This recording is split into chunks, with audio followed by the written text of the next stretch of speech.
Ош шаардык мэриясынын бюджети өткөн жылга салыштырмалуу 375 миллион сомго көп бекийт.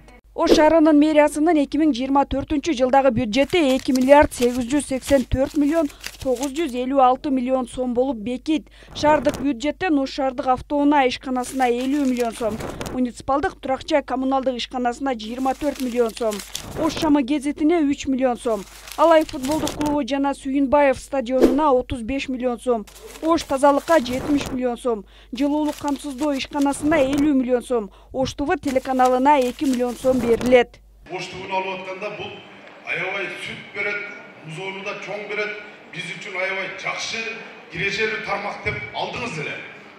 Бүгүнкү күндө музоодон да тайын жок, сүттөн да тайын жок. Ошондуктан барсаңыз сиздин сөзүңүз аткарылбай калды, отставкага кеттиңиз, мен ушуну айтам.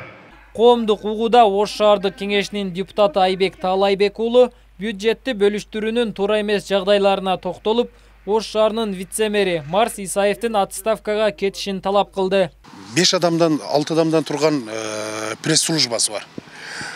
Ош шамы гезити бар. Бүгүнкү күндө андан сырткары Ош ТВ бар. Бир мэрдин же бир шаардык иш-чараны 3 тармак барып сүрөткө тартып, видеого тартып аларды чагылдырып атат. Эми пиардын да жеткен чеги болот да. Мен ошого айтып атамын. Ошого бөлүнгөн 3 миллион сом, 2 миллион сомдун бардыгын бириктирип, Ош ТВга берип койгула. Силердин пресс-службаңар катары кызматты алып барсын. Бул жерде дагы 3-4 миллион, 5-10 миллион сомго чейин акча үнөмдөлөт экен. 2024 жылы бюджетти Ош шаардык мэриясы бекитмей болгон. Бюджеттин басымдуу бөлүгү жаңы курулуштарды курууга жана жолдорду оңдоого жумшалат. Негиздеме өнүгүүгө жалпысынан эле айтып койсо 1 миллиард акча каралат. Анын ичинде эле ошол УГУДга, УКСКка, ушу жол маселелери, бала бакчаларды, анан башка майда жүчтө көйгөйлүү маселелер аябай көп да. Ошонун баарын бириктирип жана эле айтып атпайбы, опора, столбаларчы. Столбар бүгүнкү күндө бизге түшкөн заявка 1000дей түштү. Быйыл ошолордун баарын толук бүтүрүп берип коюлуп атабыз. Былтыр 300дөй бүтүрүп бергенбиз. Бул да көйгөйлүү маселелер. Ошолордун баары бирип, где-то 1 миллиард акча барып атат өнүгүүгө. Коомдук угууга Ош шаарынын жаштары, активисттер дагы катышып, социалдык көйгөйлөр, жашылдандыруу, бизнес идеяларды колдоого байланыштуу бир канча сунуштарды беришти. Муниципалдык социалдык заказ деген бар, булар мэрия жылына 1,5 миллион бөлөт. Мына ошону көбөйтүүнү сунуштадык.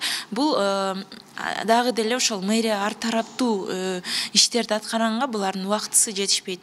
Жетиштүү мындай адамдар саны жетишпейт да. Ошондуктан аутсорс деп коет да. Бул ошол бир тармакта, мисалы, мүмкүнчүлүгү чектелген балдар менен иштеген уюмдар бар. Аларга берсе, алар ошол ишин мыкты билет жана бөлүнгөн акчага ошол мэриянын ишин аткарып берет да. Мына ушул ыкманы дагы жакшыртып, анан көбүрөөк каржы бөлсө деген сунуштарды бердик. Жергиликтүү бюджеттин пландык көрсөткүчүн 2025 жылы 3 миллиардтан ашыруу пландалган. Ал эми 2026 жылы 3 миллиард 155 миллион сомду түзөрү күтүлөт. Нургелди Каныбек уулу, Алишер Мусажалил уулу, Т-Медиа, Ош шаары. Жок дегенде 500 метр жерин асфальт кылайлы деди.